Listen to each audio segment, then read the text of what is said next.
पिछले सीजन में हमने देखा था कि हमारी क्यूट सी हीरोइन जे एक नए स्कूल में आती है जहां शुरुआत में हर कोई उसे बुली करने की कोशिश करता है, लेकिन वक्त के साथ हालात बदलते हैं और वही जे सबका दिल जीत लेती है। शुरुआत भले ही लड़ाई से हुई हो, लेकिन धीरे धीरे वो एक लव ट्रायंगल में बुरी तरह फंस जाती है। एक तरफ प्यारा यूरी और दूसरी तरफ हमारा बैड बॉय केफर। असली तबाही तब मचती है जब फैमिली बिजनेस बचाने के लिए जे की जबरदस्ती सगाई यूरी से करवा दी जाती है, लेकिन दिल तो पागल होता है। सीजन 1 के फिनाले में सगाई की अंगूठी भले ही यूरी की थी, लेकिन न्यू ईयर्स किस उसने कीफर को कर दिया। अब सीजन 2 की कहानी आगे बढ़ती है। अगले दिन जे सुबह जल्दी उठकर स्कूल जाने की तैयारी करती है, लेकिन उसे कीफर के साथ हुआ सब कुछ याद आ जाता है। वो मोमेंट, वो नजदीकियां, सब याद करके वो बहुत ऑकवर्ड फील करती है और सोचती है कि अब उसे फेस कैसे करेगी। इसलिए वो डिसाइड करती है कि अब वो कीफर से दूर ही रहेगी, क्योंकि वो ऑफिशियली यूरी की फियांसे है और उसे अपनी लिमिट्स याद रखनी होगी। फिर वो अपना स्कूल यूनिफॉर्म लेती है और खुद से कहती है कि पहली बार इसे पहनने से लेकर अब तक कितना कुछ बदल चुका है। उस दिन से जब उसने पहली बार स्कूल में कदम रखा था, अचानक मेमोरीज की बाढ़ आ जाती है। क्लास के साथ बिताया हर पल, उनकी खुशियां, उनका दर्द, उनकी स्ट्रगल्स और कैसे सब कुछ किसी न किसी तरह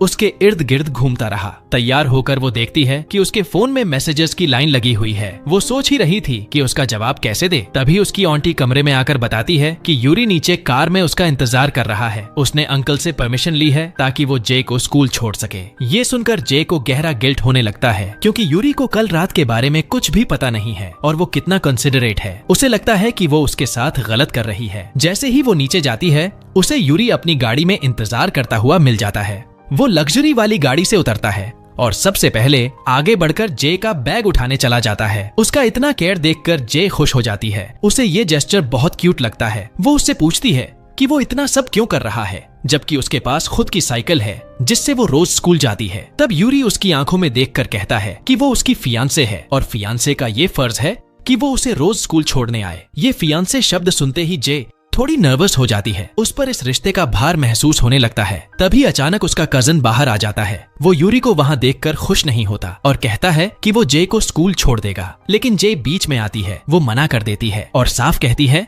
कि वो यूरी से बात करना चाहती है। आखिरकार वो यूरी के साथ ही कार में बैठती है। पूरा रास्ता वो चुप रहती है। उसके दिमाग में कल रात की बातें चल रही होती हैं। उसे लगता है कि उसे यूरी को सच बता देना चाहिए। वो कोशिश भी करती है कुछ बोलने की, लेकिन यूरी शायद समझ जाता है कि वो क्या कहने वाली है, इसलिए वो उसे बीच में ही रोक देता है। वो उसे क्लियर करता है कि उसे अभी कुछ सुनने की जरूरत नहीं है। वो उसका हाथ पकड़ता है और बड़े प्यार से कहता है कि वो उससे तब तक शादी नहीं करेगा जब तक वो उसे अपने प्यार में ना गिरा दे। वो उसे फोर्स नहीं करना चाहता, बस उससे एक चांस मांगता है ताकि वो अपनी फीलिंग्स प्रूव कर सके। यूरी की ये समझदारी और सिंसेरिटी देखकर जे का दिल पिघल जाता है और वो खुश हो जाती है। दोनों डिसाइड करते हैं कि स्कूल में किसी को भी उनकी एंगेजमेंट के बारे में पता नहीं चलेगा, ताकि सब कुछ नॉर्मल रहे। जे अपनी रिंग उतारकर चेन में डाल लेती है और गले में पहन लेती है। यूरी अग्री करता है और माहौल को हल्का करने के लिए पुरानी दोस्ती की तरह उसके सिर पर हल्का सा टैप करता है। जे भी पीछे नहीं रहती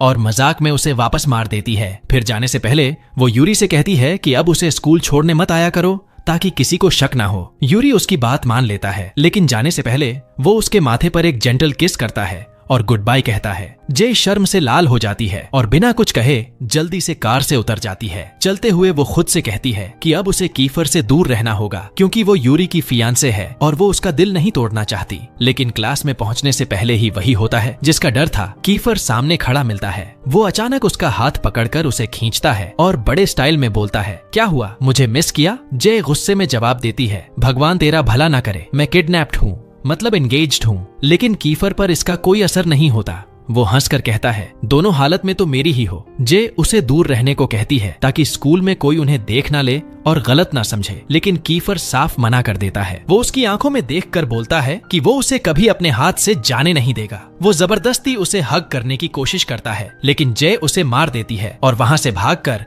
सीधा क्लास में घुस जाती है। क्लास में एंटर करते ही माहौल बदल जाता है। सारे स्टूडेंट्स उसका वार्मली वेलकम करते हैं। जे सबको देखकर खुश होती है, लेकिन नोटिस करती है कि CIN आज नहीं आया। ये बहुत अजीब है, क्योंकि CIN को गैदरिंग्स बहुत पसंद हैं और वो रेयरली एब्सेंट रहता है। जे को हल्की चिंता होती है, पर तभी कीफर क्लास में एंटर करता है। जैसे ही वो अंदर आता है, सब नोटिस करते हैं कि उसके चेहरे पर चोट लगी है। स्टूडेंट्स हैरानी से पूछते हैं कि ये कैसे हुआ। कीफर ऑकवर्ड हो जाता है। वो जे का नाम नहीं ले सकता, इसीलिए बहाना बना देता है कि वो गिर गया था। इसके बाद यूरी भी क्लास में आता है और चुपचाप जे के बगल में बैठ जाता है। दोनों ऐसे एक्ट करते हैं जैसे कुछ हुआ ही ना हो, ताकि किसी को उनकी एंगेजमेंट की भनक तक ना लगे। क्लास का माहौल मस्ती वाला होता है। स्टूडेंट्स एक दूसरे पर पेपर फेंक रहे होते हैं, तभी टीचर आ जाते हैं। वो आते ही माहौल सीरियस कर देते हैं और एग्जाम्स पर फोकस करने को कहते हैं ताकि सब ग्रेजुएशन क्लियर कर सकें। टीचर की बात सुनकर जे नर्वस हो जाती है। उसे फेल होने का डर सताने लगता है, लेकिन यूरी उसे अश्योर करता है कि वो उसके साथ है और उसे पढ़ाएगा ताकि वो पास हो जाए। यूरी का ये सपोर्ट जे को थोड़ी राहत देता है। लंच टाइम आता है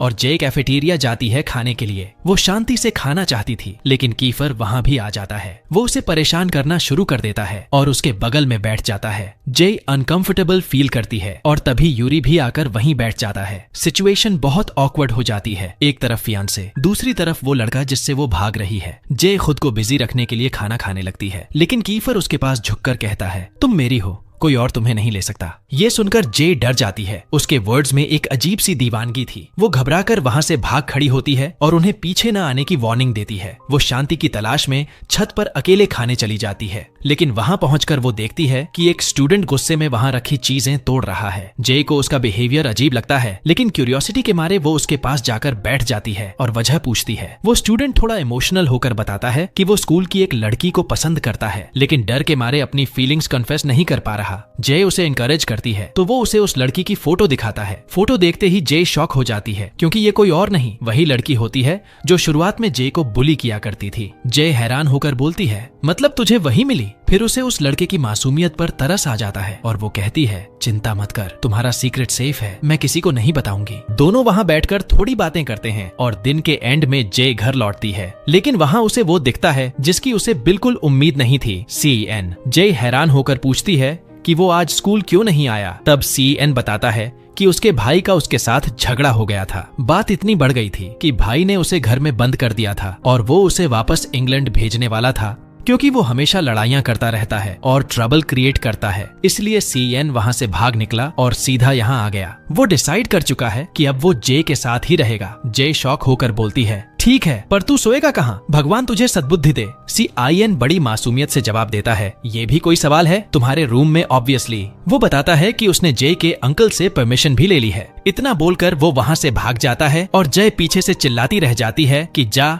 कहीं और जगह ढूंढ। अगली सुबह जे की नींद एक तेज आवाज से खुलती है। CN बाथरूम में खड़े होकर पूरे जोर शोर से गाना गा रहा होता है। जे को गुस्सा आ जाता है, क्योंकि वैसे भी उसे रात भर ठीक से नींद नहीं आई थी। वो उठकर अपना फोन चेक करती है तो देखती है कि 2 मैसेजेस आए हैं, एक यूरी का और एक कीफर का। वो यूरी का मैसेज इग्नोर कर देती है और कीफर का मैसेज खोलती है। उसमें लिखा होता है, प्यार हर चीज पर जीत जाता है, चाहे तुम एंगेज्ड ही क्यों ना हो। साथ ही उसने ये भी लिखा था कि वो उसे मिस कर रहा है। ये पढ़कर जे के चेहरे पर हल्की सी स्माइल आ जाती है। स्कूल जाने के लिए तैयार होकर जब वो नीचे आती है तो देखती है कि CIN उसके कजिन के साथ ब्रेकफास्ट कर रहा है। माहौल काफी सीरियस लग रहा था और साफ दिख रहा था कि CIN किसी बात पर अपसेट है। जे उससे बात करने की कोशिश करती है, पूछती है कि क्या हुआ, लेकिन वो कोई जवाब नहीं देता। स्कूल पहुंचकर जब वो अकेले होते हैं तब जे दोबारा पूछती है कि क्या उसके कजिन ने कुछ ऐसा कहा जिससे वो नाराज हो गया। तब CN फाइनली बताता है कि उसे पता चला है कि उसका कजिन जे को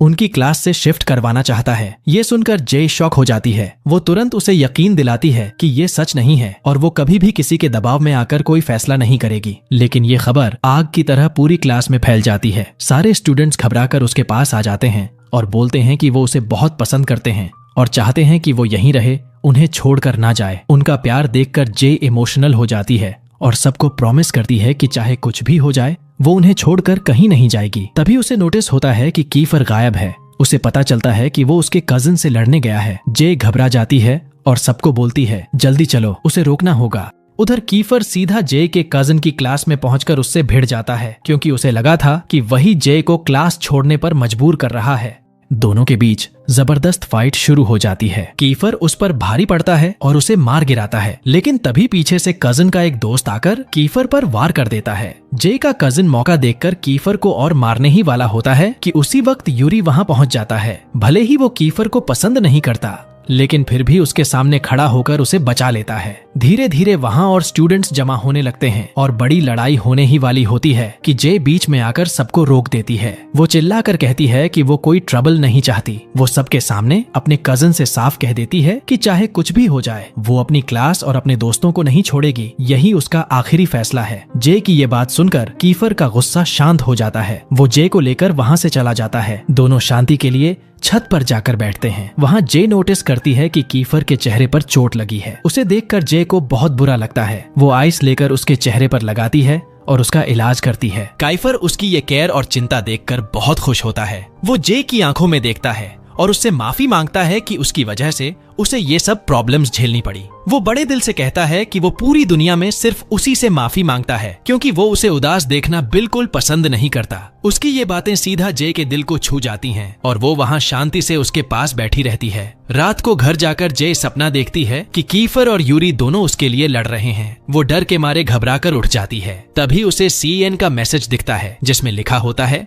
कि वो उसकी साइकिल ले गया है। जे गुस्से में आ जाती है क्योंकि अब वो स्कूल लेट हो जाएगी। जल्दी जल्दी यूनिफॉर्म पहनकर वो बाहर निकलती है। रास्ते में संयोग से उसे उसका क्लासमेट रोरी मिल जाता है और वो उसके साथ चलने लगती है। लेकिन अचानक दो गुंडे सामने आ जाते हैं जिनकी कीफर से दुश्मनी होती है। वो जे को कीफर की गर्लफ्रेंड समझ लेते हैं और उसे किडनैप करने का प्लान बना लेते हैं। रोरी उसे बचाने के लिए आगे आता है और जे से भागने को कहता है। वो अकेले उनसे लड़ने लगता है लेकिन जे उसे अकेला छोड़कर भागती नहीं है क्योंकि वो क्यूट होने के साथ साथ बहादुर भी है। तभी गैंग का लीडर पहुंच जाता है और जे को घेर लेता है। वो चाकू से उस पर हमला करने ही वाला होता है कि रोरी बीच में आकर वार अपने ऊपर ले लेता है और घायल हो जाता है। जे खून देखकर डर जाती है। उसी वक्त कीफर और यूरी नोटिस करते हैं कि जे स्कूल नहीं पहुंची। दोनों घबरा जाते हैं। दोस्तों से पता चलता है कि वो हॉस्पिटल में है। दोनों शॉक होकर बिना वक्त गंवाए हॉस्पिटल की तरफ भागते हैं। दिल धड़कता हुआ वो हर रूम में उसे ढूंढते हैं लेकिन जे नहीं मिलती। तभी उन्हें उनका घायल क्लासमेट दिखता है जो उन्हें बताता है कि जे ठीक है, बस खून देखकर डर गई थी। कीफर बाहर निकलता है और वहाँ जे को बैठा हुआ देख लेता है। वो अकेली बैठकर रो रही होती है। कीफर का दिल पसीज जाता है। वो उसे गले लगाकर रीएश्योर करता है कि वो उसके साथ है। तभी उसे नोटिस होता है कि जे ठंड से कांप रही है। वो तुरंत अपनी जैकेट उतारकर उसे पहना देता है ताकि उसे गर्मी मिले। फिर उसे उठाकर ले जाने लगता है। तभी यूरी उन्हें साथ देख लेता है और उसके अंदर जबरदस्त जेलसी जाग जाती है। दोनों लड़के एक दूसरे को घूरते रह जाते हैं और जे डर जाती है कि कहीं उसका सपना सच ना हो जाए और दोनों उसकी वजह से लड़ पड़े। अगले दिन क्लास में ये डिसाइड होता है कि जे को सेल्फ डिफेंस सिखाया जाए ताकि अगर कभी उसे खतरा महसूस हो तो वो खुद को बचा सके। यूरी उसे सीरियस होकर टिप्स देता है और कहता है, मेरे साथ फोकस करो, अगर कोई तुम्हें किडनैप करने की कोशिश करे तो ऐसे करना। जे दोहराती है, ऐसे? यूरी बोलता है, हाँ बिल्कुल ऐसे। जे उसकी स्ट्रेंथ और कॉन्फिडेंस से इम्प्रेस हो जाती है और प्रॉमिस करती है कि वो ऐसा ही करेगी। इसके बाद कीफर की बारी आती है। वो उसे एक कंघी देता है और कहता है कि अगर कोई उसे छेड़े या गलत तरीके से पास आए तो इसे वेपन की तरह यूज करना। जे को ये आइडिया बहुत पसंद आता है और वो उसे संभाल कर रख लेती है। फिर कीफर उससे कहता है कि उसी पर अटैक करके दिखाए ताकि वो उसकी ताकत चेक कर सके। जे कोशिश करती है लेकिन कीफर उसकी हर मूव को आसानी से डॉज कर लेता है और ट्रेनिंग के बहाने उसे पास खींचकर एडवाइस देने लगता है। अरे दिल के दुश्मन! जे को गुस्सा आ जाता है और वो नीचे बेल्ट के पास वार कर देती है, इस बार पूरा दम लगाकर। कीफर दर्द से झुक जाता है। जे उसे हरा देती है और उसका घमंड तोड़ देती है। सारे स्टूडेंट्स उसकी ताकत देखकर चीयर करने लगते हैं। जे खुशी से भर जाती है और सबको थैंक यू बोलती है। लंच ब्रेक में वो CIN के साथ कैफेटेरिया जाती है। जय के दिमाग में अभी भी वही बात घूम रही होती है, इसलिए वो CIN से पूछती है कि आखिर कीफर और यूरी उसे इतना सेल्फ डिफेंस क्यों सिखाना चाहते हैं, आखिर वजह क्या है। तब CIN उसे समझाता है कि कीफर और यूरी के बहुत सारे दुश्मन हैं, खतरनाक लोकल गैंग्स जो उनसे बदला लेना चाहते हैं, और अगर जे उनके साथ क्लास में रही तो वो लोग उसे इजी टारगेट बना सकते हैं, शायद किडनैप भी करने की कोशिश करें। इसलिए जरूरी है कि वो स्ट्रांग बने और अपना ख्याल रख सके। जे उसकी बात समझ जाती है। थोड़ा डर भी लगता है लेकिन दिल में एक सुकून भी होता है, ये सोचकर कि कीफर और यूरी दोनों उसके साथ हैं और उसे प्रोटेक्ट करेंगे। लेकिन तभी हवा में एक जानी पहचानी परफ्यूम की खुशबू आती है, एला की खुशबू। ये वही लड़की थी जिसके साथ CIN का पास्ट जुड़ा था और जे को वो पुरानी यादें घेर लेती हैं। कैसे CN ने चोरी का इल्जाम सहा था और चुप रहा था। उसे रियलाइज होता है कि एला भी उन मिस्टेक्स का हिस्सा थी। क्लास में वापस आकर माहौल थोड़ा बदल जाता है। जे और एक और स्टूडेंट मेयो के बीच स्पोर्ट को लेकर बहस शुरू हो जाती है। जे कुछ और बोलती है, मेयो कुछ और, दोनों लड़ने लगते हैं। कीफर बीच में आकर उन्हें बच्चों की तरह बिहेव ना करने को कहता है, लेकिन जे गुस्से में कुछ इनअप्रोप्रिएट बोल देती है जो क्लास में गाली मानी जाती है। रूल्स के मुताबिक गाली देने की सजा फिक्स थी। कीफर मुस्कुराता है, उसे पनिश करने का मौका मिल गया था। जे डर जाती है और भागने की कोशिश करती है, लेकिन कीफर धीरे धीरे उसके पास आता है। पूरी क्लास सांस रोककर देखती है। कीफर झुकता है और सबके सामने उसे किस कर देता है। यूरी ये देखकर पूरी तरह जल भुनता है। वो गुस्से में उठने ही वाला होता है, लड़ने के लिए तैयार, लेकिन फिर खुद को रोक लेता है ताकि किसी को उनकी एंगेजमेंट का शक ना हो। जे नोटिस करती है कि यूरी का चेहरा उतर गया है और वो अपसेट है। थोड़ी देर बाद टीचर क्लास में आती है और सबको लेसन लिखने को कहती है। सब खाली बैठे रहते हैं, सिर्फ जे ही अपना काम कर रही होती है। टीचर उसे पेपर्स बांटने को कहती है। जब वो यूरी के पास पहुंचती है तो वो उससे बात करने की कोशिश करती है। उसे गिल्ट हो रहा था क्योंकि यूरी का दिल उसकी वजह से दुखा है। वो उसे मनाने के लिए चुपके से नोट्स फेंक कर अपॉलॉजी भेजती है, लेकिन यूरी रिप्लाई नहीं करता, बस लिखता है लेसन पर ध्यान दो। जे का सब्र टूट जाता है और वो क्लास में ही उससे ऊंची आवाज में बात करने लगती है। टीचर ये सुन लेती है और गुस्से में जे को क्लास से बाहर निकाल देती है। जे को बहुत एम्बैरेसमेंट फील होता है। वो म्यूजिक रूम में जाकर बैठ जाती है, उदास होकर गिटार से खेलने लगती है। कुछ देर बाद यूरी वहां आता है। जे हैरान होती है और माफी मांगती है कि उसकी वजह से यूरी को भी परेशानी हुई। यूरी उसकी आंखों में देखता है और कॉन्फेस करता है। वो कहता है कि वो इसलिए अपसेट था क्योंकि वो जे से प्यार करता है। वो जेलस है लेकिन हेल्पलेस फील करता है क्योंकि कोई नहीं जानता कि वो दोनों एंगेज्ड हैं। किसी और को तुम्हें किस करते देखना मुझे तोड़ गया। उसकी बातें सुनकर जे इमोशनल हो जाती है। वो उसका दर्द समझ पाती है और उसे गले लगा लेती है ताकि उसे अच्छा लगे। यूरी उसे जेंटली थैंक्स कहता है और जाने से पहले उसके गाल पर एक सॉफ्ट किस करता है। जय वहां खड़ी रह जाती है, पूरी तरह ओवरवेल्म्ड। लेकिन जैसे ही वो बाहर निकलती है उसे कीफर इंतजार करता हुआ मिलता है। वो बेहद गुस्से में होता है क्योंकि जय यूरी के साथ अकेले थी। वो चिल्लाता है, तो क्या हुआ अगर वो तुम्हारा फियांसे है? फिर अचानक वो जय को दीवार पर धक्का दे देता है और बोलता है, तुम सिर्फ मेरी हो। जय गुस्से और डर में चिल्लाती है, भगवान तेरा भला करे या मेरा सत्यानाश। लेकिन कीफर का टोन इस बार बहुत हार्श होता है। उसकी आंखों में एक अलग ही पागलपन था। पहली बार जे को उससे सच में डर लगता है। वो वहां से निकलती है और सीधा घर पहुंचती है। जब वो अपने कमरे में जाती है तो नोटिस करती है कि सीएन वहां बिल्कुल अपने घर की तरह आराम से बैठा होता है, जैसे ये उसी का घर हो। वो इतना कंफर्टेबल था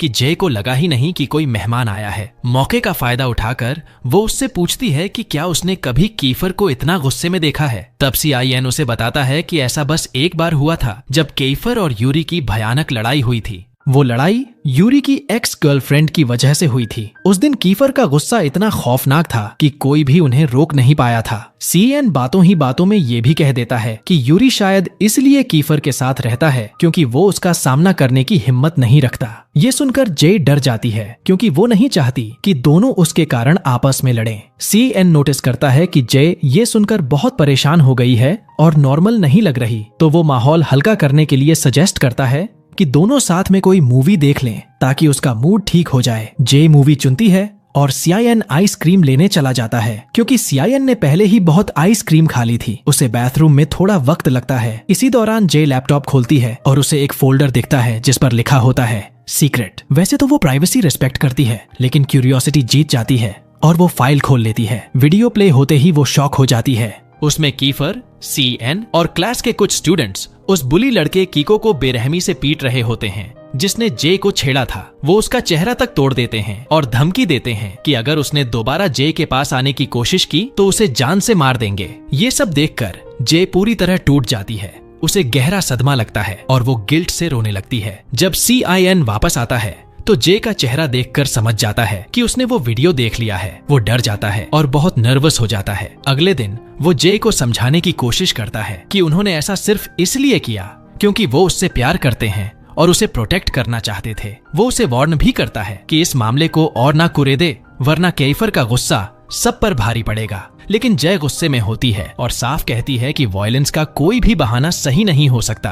गुस्से में वो वही सेल्फ डिफेंस मूव यूज करके सीआईएन को पकड़ लेती है और उससे पूछती है कि किको किस हॉस्पिटल में एडमिट है। CN डर जाता है और मजबूरी में बता देता है। जे डिसाइड करती है कि वो उसे देखने जाएगी। हॉस्पिटल पहुंचकर वो देखती है कि किको की हालत बेहद खराब है, उसे बहुत सीरियस इंजरीज आई हैं। जे उससे माफी मांगती है कि उसकी वजह से उसे इतना नुकसान हुआ, लेकिन लड़का कहता है कि जे की कोई गलती नहीं है, गलती उसकी थी क्योंकि उसने उसे जबरदस्ती छूने की कोशिश की थी और जो हुआ वो शायद उसकी सजा थी। उसी वक्त जे के पास कीफर का कॉल आता है क्योंकि वो स्कूल लेट हो चुकी होती है, लेकिन जे कॉल नहीं उठाती ताकि कीफर को पता न चले कि वो हॉस्पिटल में है। तब कीको दुखी होकर कहता है कि जे कितनी लकी है क्योंकि उसके दोस्त उसकी इतनी केयर करते हैं। वो बताता है कि जब से वो हॉस्पिटल में है तब से किसी ने उसे एक कॉल तक नहीं किया। उसके सारे अमीर दोस्त उसे छोड़ गए, यहाँ तक कि उसकी गर्लफ्रेंड भी उसे छोड़कर चली गई क्योंकि वो अब किसी अपाहिज के साथ नहीं रहना चाहती थी। वो बताता है कि उसे ठीक होने में कम से कम 8 महीने लगेंगे। जे का दिल पिघल जाता है। वो उसे प्रॉमिस करती है कि जब तक वो ठीक नहीं हो जाता तब तक वो उसे मिलने आती रहेगी।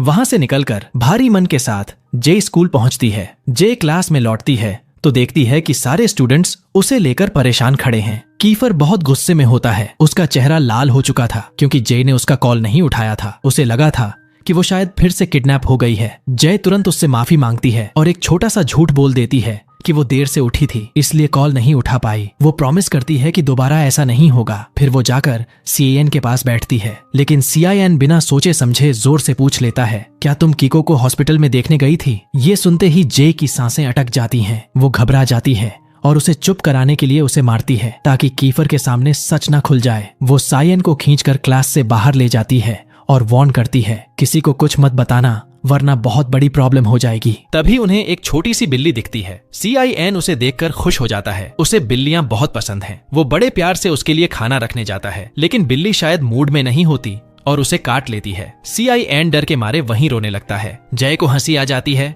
वो उसे कायर बोलती है। फिर वो उसे क्लिनिक ले जाती है ताकि इंजेक्शन लग सके। वापस क्लास में आकर जय सबके सामने उसका मजाक उड़ाती है, देखो इसे, बिल्ली से पिट कर आया है। वो उसका हाथ पकड़कर नाटक करती है, अरे ओ चोट लग गई, दर्द हो रहा है। तभी यूरी ये सब देख लेता है। जे को किसी और लड़के का हाथ पकड़े देखकर उसके अंदर जबरदस्त जेलसी जाग उठती है। वो गुस्से में CIN के पास जाता है और उसे धमकाता है कि वो जे से दूर रहे। स्टूडेंट्स हैरान हो जाते हैं और जे से पूछते हैं, क्या तुम दोनों रिलेशनशिप में हो? जे घबरा जाती है। वो हंसते हुए बात टाल देती है, अरे नहीं यार, हम बस क्लासमेट्स हैं। फिर वो जल्दी से वहाँ से निकल जाती है ताकि कोई उनकी एंगेजमेंट के बारे में ना जान ले। भागकर वो रूफटॉप पर जाती है और वहाँ अपने एक क्लासमेट किट को अकेले खड़ा देखती है। जे जब बात करती है तो पता चलता है कि हालात अच्छे नहीं हैं। किट खुद को फैमिली और लव के बीच फंसा हुआ महसूस कर रहा है। जे उसे हिम्मत देती है, लेकिन किट कहता है कि बातें करना आसान है। जे उसका दर्द नहीं समझ सकती क्योंकि वो उसकी जगह पर नहीं है। जे फिर से उसकी मदद करने का फैसला करती है। वो कहती है, चलो प्रैक्टिस करते हैं, अभी के लिए मुझे अपनी गर्लफ्रेंड मान लो। वो उसे एनकरेज करती है कि वो उससे बात करने की कोशिश करे। एक पल के लिए वो बोल्ड होने का सोचता है, उसका हाथ पकड़ने और उसे किस करने का। शायद इससे उसे फिर से खुद को एक मर्द की तरह महसूस हो। लेकिन तभी क्लास का एक और स्टूडेंट मेयो वहाँ आ जाता है और दोनों को साथ देख लेता है। बात पूरी तरह थर्ड एंगल में गलत समझ ली जाती है। मेयो जे को धमकी देता है कि वो ये सब कीफर और यूरी को बता देगा। जे उसे समझाने की कोशिश करती है कि ये सिर्फ एक मिसअंडरस्टैंडिंग है, वो बस प्रैक्टिस कर रहे थे। लेकिन मेयो सुनने को तैयार नहीं होता और जे पर इल्जाम लगाता है कि वो सबको फ्लर्ट करने पर मजबूर करती है। मजबूरी में और गुस्से में आकर जे उसे एक जोरदार पंच मार देती है ताकि वो उसकी बात सुने। उसका क्लासमेट एड्रिक्स जे के इस बोल्ड मूव से काफी इम्प्रेस हो जाता है। थोड़ी देर बाद जब वो एड्रिक्स के साथ बैठती है तो वो देखता है कि जिस बुली लड़की को वो पसंद करता है उसने किसी और लड़के के साथ अपनी फोटो अपलोड कर दी है। एड्रिक्स का दिल टूट जाता है। उसी वक्त वो स्टूडेंट मेयो जिसे जे ने मारा था वापस आता है और जे से माफी मांगता है। उसे अब समझ आ गया होता है कि वो गलत था और जे वैसी लड़की नहीं है। जे खुश हो जाती है और उसे उनके साथ बैठने देती है। लेकिन बातों ही बातों में मेयो उससे सीधा पूछ लेता है, तुम कीफर से प्यार करती हो या यूरी से? ये सुनकर जे नर्वस हो जाती है। पहली बार वो सच में कंफ्यूज्ड महसूस करती है और तभी जैसे आयरनी हो, सामने से कीफर और यूरी दोनों आ रहे होते हैं। जे के दिल में इमोशंस पूरी तरह उलझ जाते हैं। वो नहीं समझ पाती कि उसे यूरी की सॉफ्टनेस पसंद है या कीफर का एग्रेसिव पैशन। उसे रियलाइज होता है कि जो भी उसके करीब आता है वो कहीं ना कहीं चोट खा जाता है। क्लास में वापस आकर वो पूरी पीरियड यही सोचती रहती है। टीचर नोटिस कर लेता है कि जे खोई हुई है और उससे सवाल पूछता है। जे घबरा जाती है और जवाब नहीं दे पाती। लकीली बेल बज जाती है और पीरियड खत्म हो जाता है। जे राहत की सांस लेती है और घर जाने की तैयारी करती है। कीफर उसे ड्रॉप करने की कोशिश करता है, वो भी बड़े स्टाइल में, लेकिन जे पोलाइट होकर मना कर देती है। यूरी को अंदर ही अंदर बहुत खुशी होती है कि कीफर को रिजेक्शन मिली। उसे लगता है कि अब तो जे डेफिनेटली उसके साथ जाएगी। वो आगे बढ़कर जे का बैग उठाने की कोशिश करता है, एक परफेक्ट फायांसे की तरह, लेकिन जे उसे भी पोलाइटली मना कर देती है और वहां से पैदल चली जाती है। जे ने डिसाइड कर लिया है कि वो फिलहाल दोनों से थोड़ी दूरी बनाए रखेगी। जब तक वो खुद क्लियर नहीं हो जाती कि वो किससे प्यार करती है, तब तक वो किसी को लीड ऑन नहीं करना चाहती। और सबसे बड़ी बात, अगर वो किसी एक के साथ गई तो दूसरा डेफिनेटली लड़ेगा और वो अब कोई और ड्रामा नहीं चाहती। घर पहुंचकर वो देखती है कि सीएन ने उसका कमरा पूरी तरह फैला रखा है। जे गुस्से में उसे साफ करने को कहती है, धमकी देती है कि अगर अभी साफ नहीं किया तो घर से बाहर निकाल देगी। लेकिन सीआईएन तो सीआईएन है, वो आलसी होकर मना कर देता है और उल्टा जिद करने लगता है कि उसे एक नया टॉय चाहिए। दोनों के बीच नोक झोंक होती है और आखिर में जे उसे प्लेफुली मारकर जमीन पर सुला देती है और खुद बेड पर कब्जा कर लेती है। अचानक उसके फोन पर कीफर और यूरी दोनों के मैसेजेस आते हैं, लगभग एक ही वक्त पर। दोनों पूछ रहे थे कि वो कल कहाँ जा रही है। जे को अजीब लगता है, थोड़ा एनोइंग भी, कि दोनों ही उसकी इतनी केयर कर रहे हैं। वो डिसाइड करती है कि वो दोनों को इग्नोर करेगी। थोड़ी देर बाद मूड फ्रेश करने के लिए वो सोची कि क्यों ना शॉपिंग की जाए। वो एक शॉप पर जाती है सीआईएन के लिए कुछ लेने। वहीं उसकी एक्सीडेंटल मुलाकात अपने क्लासमेट डेविड से हो जाती है। डेविड उसे देखकर उसके पास बैठ जाता है और ऑफर करता है कि वो जो चाहे ऑर्डर करे, बिल वो पे करेगा। जे खुश हो जाती है, फ्री फूड कौन छोड़ेगा। वो अपनी फेवरेट चीजें ऑर्डर करती है और डेविड के साथ बातें करने लगती है। तभी कीफर का मैसेज आता है जिसमें वो पूछता है कि वो कहाँ है। जे उसे पढ़कर इग्नोर कर देती है। डेविड नोटिस करता है कि जे थोड़ी टेंस है। वो अचानक एक सवाल पूछ बैठता है, क्या वो कीफर से प्यार करती है? जे इस सवाल से इतना शॉक हो जाती है कि हाथ में पकड़ी आइसक्रीम उसके कपड़ों पर गिर जाती है। वो घबराकर सॉरी बोलती है और साफ करने लगती है। तभी डेविड की नजर उसके गले में लटके नेकलेस पर पड़ती है जिसमें एक रिंग थी। वो हैरान होकर पूछता है कि क्या वो एंगेज्ड है। जे नर्वस हो जाती है, उसे डर लगता है कि कहीं वो यूरी के बारे में ना जान जाए। वो तुरंत झूठ बोल देती है कि ये रिंग उसकी एक फ्रेंड का गिफ्ट है, लेकिन डेविड के चेहरे से लगता है कि उसे शक हो गया है कि वो सच नहीं बोल रही। डेविड यह भी बताता है कि असल में वो पर्सी ही था जिसने ये चेन भेजी थी। जे जिद करती है कि किसी भी तरह पर्सी से कांटेक्ट किया जाए। वो बार बार कहती है क्योंकि वो सच में उससे बात करना चाहती है। डेविड एक फोटो खींचकर उसे भेज देता है ताकि जल्दी रिप्लाई आए और सच में जवाब आ भी जाता है। मैसेज में लिखा होता है कि जे को वो रिंग नेकलेस से हटानी होगी, वरना जब वो वापस आएगा तो वो यूरी को मार देगा। ये पढ़कर जय पूरी तरह सन्न रह जाती है। रात को जय घर आकर पूरी रात जागती रहती है। दिमाग में वही सवाल घूम रहे होते हैं, यूरी,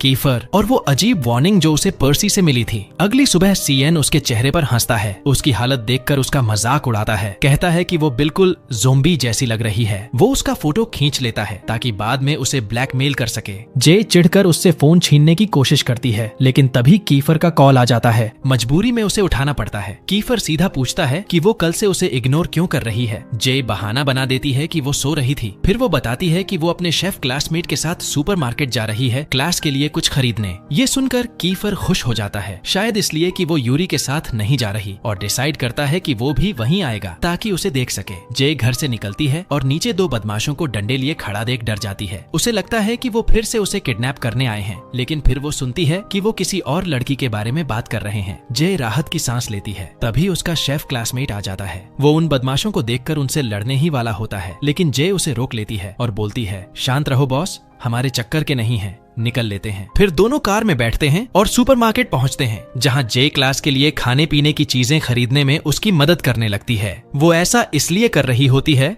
ताकि उसका ध्यान कीफर और यूरी से हट जाए। वो खुद को डिस्ट्रैक्ट करने की पूरी कोशिश करती है, लेकिन तभी अचानक उसकी नजर सामने खड़े कीफर पर पड़ती है। वो घबराकर उसके पास जाती है, लेकिन तभी उसे रियलाइज होता है कि वो तो सिर्फ एक स्टैच्यू है। जे हंस पड़ती है और समझ जाती है कि वो इमेजिनेशन कर रही थी, लेकिन जैसे ही वो दूसरी तरफ देखती है, उसे यूरी की तस्वीर एक एडवर्टाइजमेंट पोस्टर पर दिख जाती है। वो चिढ़ जाती है क्योंकि उसके दिमाग से वो दोनों निकल ही नहीं रहे, एक स्टैच्यू बनकर और दूसरा पोस्टर बनकर। जहां देखो वहीं उनका एहसास है। तभी अचानक पीछे से असली कीफर आ जाता है। जे उसे देखकर सोचती है कि ये भी हेलुसिनेशन होगा जैसे पहले हुआ था, इसलिए वो इग्नोर करने लगती है। लेकिन इस बार वो सच में वहां खड़ा होता है। वो उसके सामने आकर पूछता है कि वो उसे इग्नोर क्यों कर रही है। जे नर्वस हो जाती है और टॉपिक बदलने की कोशिश करती है। वो जल्दी से उसके लिए उसकी फेवरेट स्वीट्स खरीद लेती है ताकि वो चुप हो जाए, लेकिन कीफर शांत नहीं होता। वो उसके पास आकर सीधा उसकी आंखों में आंखें डालकर कहता है कि वो उसे उन मिठाइयों से भी ज्यादा पसंद करता है। ये सुनते ही जे शर्म से लाल हो जाती है। कीफर उसकी क्यूट रिएक्शन पर हंस पड़ता है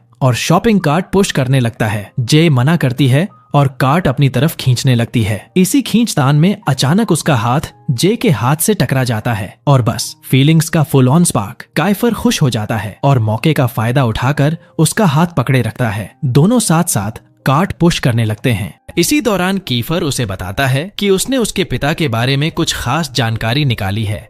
वो कहता है कि शॉपिंग खत्म होने के बाद वो उसे कॉल करे, वो उसे सब कुछ बताएगा। इतना कहकर वो वहां से चला जाता है और जे शॉक में वहीं खड़ी रह जाती है। वापस अपने क्लासमेट के पास जाकर वो खरीदी हुई चीजें उसे दे देती है। तभी वो देखती है कि CAN वहां एक लड़की के साथ बैठा है और काफी एंजॉय कर रहा है। जे सोचती है मौका मिल गया और चुपके से उसकी फोटो ले लेती है ताकि बाद में उसे टीज कर सके। उसका शेफ क्लासमेट उसे हेल्प के लिए थैंक यू बोलता है और घर ड्रॉप करने का ऑफर देता है, लेकिन जे मना कर देती है और बहाना बनाती है कि उसकी फ्रेंड उसे लेने आ रही है। उसके जाने के बाद जे तुरंत कीफर को कॉल करती है। पता चलता है कि वो घर पर है। जे डिसाइड करती है कि वो उससे मिलने जाएगी क्योंकि पिता वाली बात उसे चैन नहीं लेने दे रही थी। वहां पहुंचकर वो देखती है कि कीफर के पास कई लग्जरी कार्स खड़ी हैं। वो इम्प्रेस हो जाती है। कीफर उसके पास आता है और कहता है कि वो उसे जो चाहे दे सकता है, अपना पूरा घर भी, बस एक शर्त है, वो यूरी से शादी ना करे। वो उसके करीब आकर दोहराता है कि वो सिर्फ उसी की है, तुम मेरी हो। ये सुनकर जे को गुस्सा आ जाता है। वो उसे साफ कह देती है कि वो किसी की प्रॉपर्टी नहीं है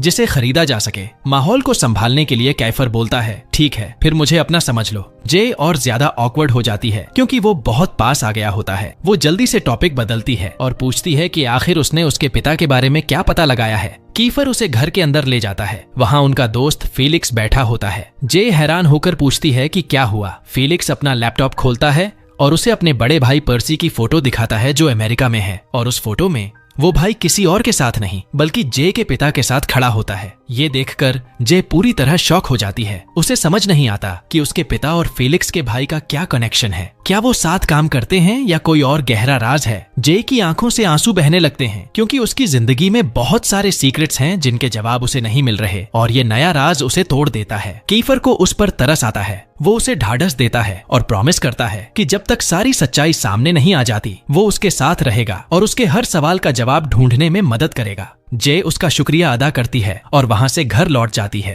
घर पहुंचते ही CIN नोटिस करता है कि जे बहुत उदास है और रो रही है। वो समझ नहीं पाता कि हुआ क्या है, लेकिन जे उसे बताती है कि पिता के बारे में जो पता चला है वो बहुत कॉम्प्लिकेटेड है। CIN लगातार मजाक करके उसे हंसाने की कोशिश करता है। वो बताता है कि उसकी माँ उसे नया अपार्टमेंट दिला रही है ताकि वो इंडिपेंडेंट हो सके। जे चाहती है कि वो उसका साथ दे, लेकिन उसे चिंता भी होती है क्योंकि CIN बहुत मेसी है। दोनों में नोक झोंक होती है और आखिरकार वो उसे हंसा ही देता है। अगले दिन यूरी उसे कॉल करता है और कहता है कि वो उसके साथ कहीं चलना चाहता है। जे का मन नहीं होता, लेकिन फैमिली बिजनेस और एंगेजमेंट की मजबूरी की वजह से वो हाँ कर देती है। यूरी उसे अपने साथ चर्च ले जाता है जहाँ वो शांति महसूस करना चाहता था, लेकिन वहाँ उन्हें 3 लड़कियां मिलती हैं जो यूरी की लुक्स देखकर उस पर फिदा हो जाती हैं और ओपनली फ्लर्ट करने लगती हैं। जब वो जे को यूरी के साथ देखती हैं तो वो जे का मजाक उड़ाने लगती हैं। वो उसे बदसूरत कहती हैं और बोलती हैं कि वो यूरी के लायक नहीं है। जे ये सब सुन लेती है और उसका दिल टूट जाता है। उसे लगता है वो उन लड़कियों के सामने कुछ भी नहीं है, लेकिन यूरी उसका हाथ पकड़कर कहता है कि उसकी नजर में जे दुनिया की सबसे खूबसूरत लड़की है और वो उसके लिए सब कुछ है। उसकी बातों से जे को कॉन्फिडेंस मिलता है और वो उन लड़कियों को इग्नोर कर देती है। फिर यूरी उसे अपने घर ले जाता है। वहाँ जे यूरी का बचपन का फोटो एल्बम देखने लगती है। उसकी छोटी छोटी तस्वीरें देखकर वो हंस पड़ती है और उसके मासूम लुक पर मजाक भी करती है। यूरी भी पुरानी यादें ताजा करता है जिसमें कभी पर्सी भी उनके साथ हुआ करता था। जे थोड़ी इमोशनल हो जाती है। उसके बाद यूरी उसे किचन में ले जाता है और खुद उसके लिए खाना बनाता है। वो उसकी फेवरेट स्वीट सर्व करता है जो उसे आज भी याद है। जे उसके केयर से सच में इम्प्रेस हो जाती है। वहीं यूरी डिसाइड करता है कि वो जे को जापानीज वर्ड्स सिखाएगा ताकि जब वो उसके साथ जापान जाए तो बेसिक बातें कर सके। जे पूरे कॉन्फिडेंस के साथ सोचती है कि वो सारे वर्ड सही बोलेगी क्योंकि वो स्मार्ट है। सबसे पहले वो बोलती है अरिगतो गोजाइमासु, जिसका मतलब होता है थैंक यू। लेकिन यूरी हंसते हुए कहता है कि छोड़ो ये फॉर्मल बातें, मैं तुम्हें इससे बेहतर एक वर्ड सिखाना चाहता हूँ। वो कहता है मेरे पीछे रिपीट करो, ऐशितेमासु। जय पूछती है इसका मतलब क्या है। यूरी मुस्कुराकर आंखों में देखकर कहता है आई लव यू। ये सुनते ही जय ऑकवर्ड हो जाती है। वो समझ नहीं पाती क्या करे। वो बोलने से मना कर देती है, लेकिन यूरी अचानक आगे बढ़कर उसे किस कर लेता है। जय हड़बड़ा जाती है और उसी नर्वसनेस में उसका हाथ नाइफ से कट जाता है। काश वो इतना नर्वस ना होती, क्योंकि जय को ब्लड फोबिया है। जैसे ही वो अपना लाल खून देखती है, वो पैनिक में चली जाती है। पुरानी यादें और डर उसे घेर लेते हैं और वो शॉक जैसी हालत में चली जाती है। यूरी उसे शांत करने की कोशिश करता है, उससे बात करता है, लेकिन जय पूरी तरह टूट जाती है। वो रोते रोते उससे कहती है कि वो कीफर को कॉल करे। ये सुनकर यूरी को बुरा लगता है,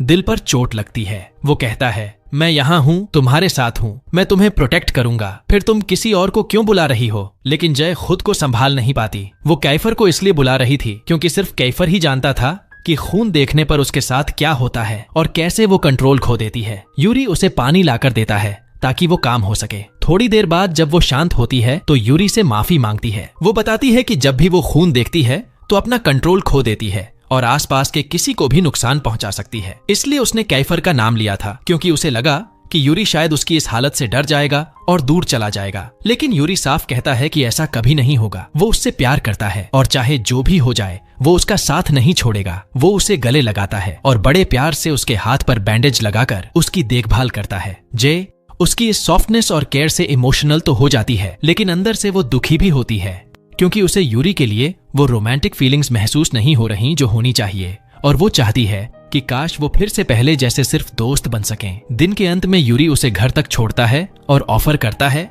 कि वो उसे अगले दिन स्कूल ले जाएगा, लेकिन जय मना कर देती है और कहती है कि वो CIN के साथ जाएगी। यूरी उसकी चॉइस रिस्पेक्ट करता है और वहां से चला जाता है। लेकिन तभी अचानक कीफर आ जाता है। वो बिना कुछ कहे जय को अपनी कार में बिठाता है और एक दूर सुनसान जगह ले जाता है ताकि वो उससे अकेले में बात कर सके। जय डर जाती है। उसे लगता है कि कीफर गुस्से में है और कहीं वो यूरी से लड़ाई ना कर ले, लेकिन उसे शौक तब लगता है जब वो देखती है कि कीफर रो रहा है। वो टूटे हुए दिल से कहता है कि वो उससे प्यार करता है और उसे किसी और के साथ देख नहीं सकता। वो जय से भीख मांगता है कि वो यूरी से अलग हो जाए और उसके साथ रिलेशनशिप में आए। वो अपना दर्द बयान करते हुए कहता है कि उसने बचपन से बहुत दुख देखे हैं। माँ नहीं थी, पिता ने छोड़ दिया, अकेले अपने भाई बहनों को पाला, लेकिन आज तक वो कभी कमजोर नहीं पड़ा। पर आज उसे खोने के डर ने उसे तोड़ दिया है। जय भी रो पड़ती है। वो उसे पूरी सच्चाई बता देती है कि वो अपने परिवार की मजबूरी की वजह से यूरी से शादी करने के लिए मजबूर है। वो कीफर से माफी मांगती है और कहती है कि वो उसे भूलने की कोशिश करे, लेकिन कीफर मना कर देता है। वो कहता है कि उसने सच्चा प्यार सिर्फ जय के साथ महसूस किया है। चाहे वो यूरी से शादी कर ले, वो फिर भी